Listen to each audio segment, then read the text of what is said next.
Hello, welcome to the Brain Scrub, a somewhat improvised approach to mental health. My name is Glenn Sollers, and thanks for tuning in today, which is the end of season 1 of the Brain Scrub. Today, I want to just do some acknowledgements and gratitude because it's been quite the year for me, partially because of this podcast and everything I've learned. But I'm just going to go through a bit of a gratitude list, and I'm going to get season 2 started in April-May timeframe. So please do stay tuned to the Brain Scrub.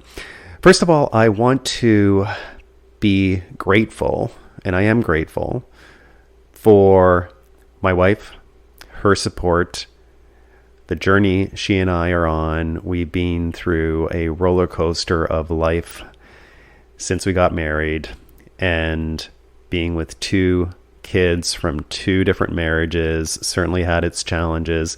Regardless, we have similar values, similar beliefs. We are 2 different persons completely, but we balance each other out. And I am really blessed to have her in my life.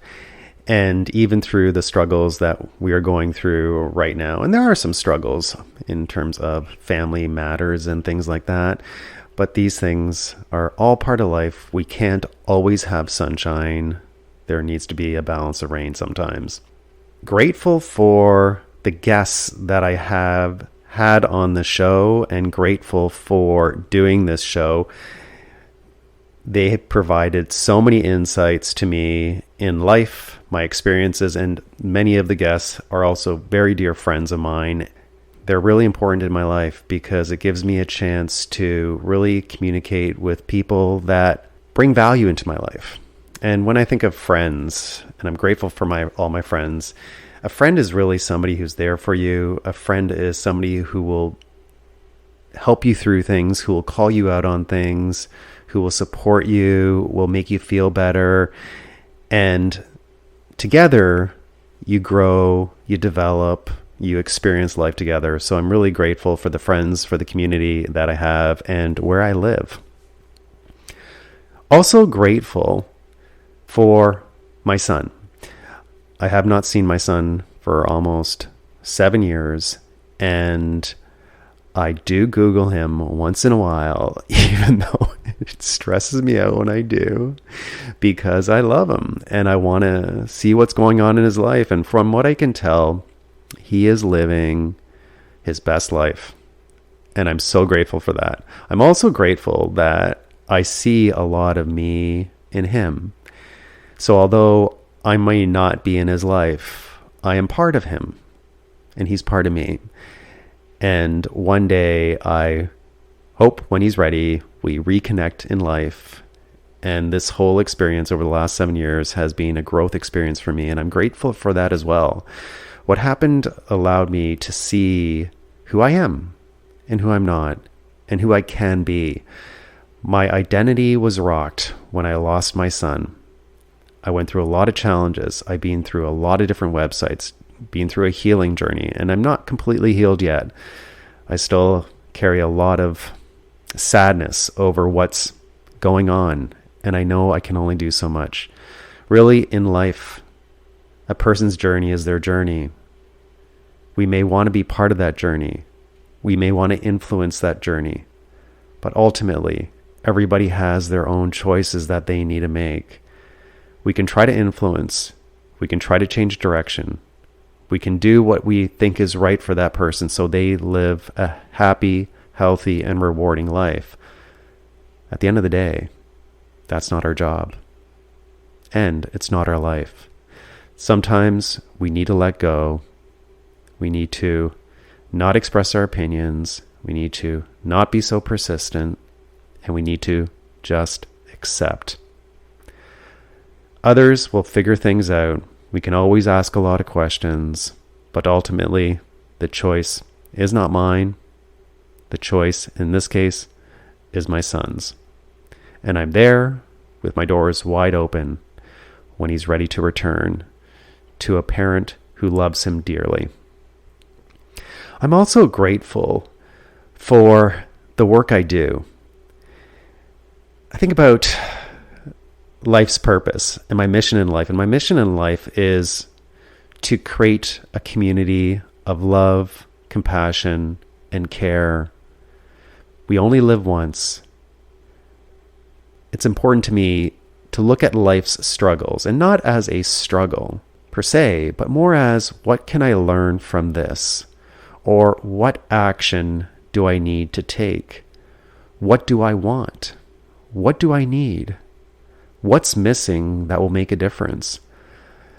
Asking these powerful questions to myself really allows me to start making more choice in how I live my life, versus feeling like I have absolutely no control. The gift I have in my life is this purpose, this mission of mine is lived through my work.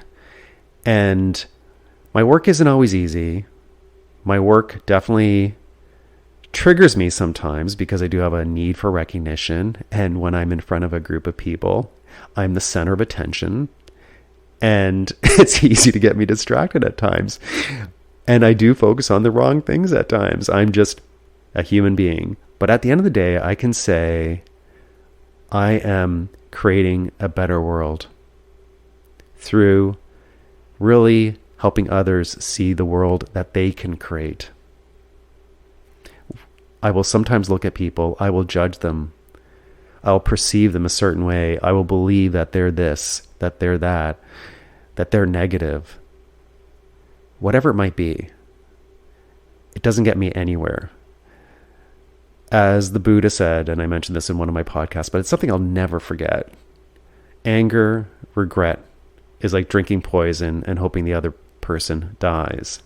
However, anger means that there's something that we're not doing. I'm grateful for the courage that I've had to resolve issues that I've had in my life, to put my best foot forward in taking care of others, taking care of myself, in doing what I believe is the right thing to do. And if it doesn't work, this is still something I need to work on, is, letting go sometimes. I can't resolve everything, nor is it my job to resolve everything. Life is what it is. I'm also grateful for the community I live in, for the role models I have that live around me. We are a byproduct of our environment. Since moving to where we did move, we are with very wonderful, successful people that have taken control of their lives and made a difference in the lives of others. And as a result, they're making a difference in the lives of our community. If we can surround ourselves with things that work, if we can, and sometimes we cannot, but if we can try to invite that into our life versus being with people or being in a community that brings you down, that's healthy. It reduces stress levels. And I'm grateful that where I live, like right now, I'm looking over the ocean at snow-covered mountains as seagulls fly through the air.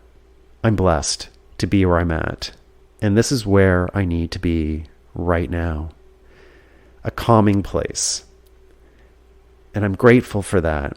I'm grateful for the work that I've done on myself to start clearing myself of certain anxieties that I have. And I am noticing a huge difference. I've always had anxiety. And we all have a certain level of anxiety in life. And if I don't learn to manage that effectively, it can have devastating effects. That being said, I've seen a huge difference in how I feel, how I am, and how authentic I've become over this journey. I've had to scrub my brain. I've had to realize different things. However, now I can be with certain people that before I felt anxious with. I'm grateful for that. I am grateful for my history. Yes, it's created challenges, it's created opportunities. It felt like a struggle through much of my life. And without it, I wouldn't be where I am today. And I'm grateful to be where I am today. I'm a partner in a training and development company. I work with a team filled with big hearts and people that genuinely care about others. So when I walk into a workshop, I know that I'm not alone. And that's the other thing I'm grateful for, is when I talk about things, when I share what's going on in my life, others know others, or maybe they're going through it themselves, that have been through similar struggles. If you walk around the street or walk through a mall or wherever you may be, whomever you look at will also have their struggles. We all have things that we deal with. And by opening our mouths and our hearts and our ears, we can start sharing this, feel more supported, feel like we're in community. It grows empathy, it grows compassion, and it grows love and connection. We don't have to do life alone. With alienation, as soon as this happened, and as soon as I started doing more research, opportunities started to emerge. And I started talking to more people about it and realized others are going through this. Does it resolve the issue? No, it doesn't resolve the issue. However, I don't feel alone. And that's the other thing I'm grateful for, is this sense of belonging that I've developed. Many years of my life, I didn't feel like I belonged. And now, as I grow, as I develop, as I meet new people, I feel like I belong. And I do belong. And I've always belonged. The only thing that didn't belong was the fact that my mind was telling me, Glenn, you don't belong. I'm grateful that I have an ability to manage my thoughts, to manage my emotions, to connect with those emotions in order to make better decisions, in order to drop my guard, in order to stop being hypervigilant and dialogue openly and honestly with other people. I'm grateful for all of you for listening.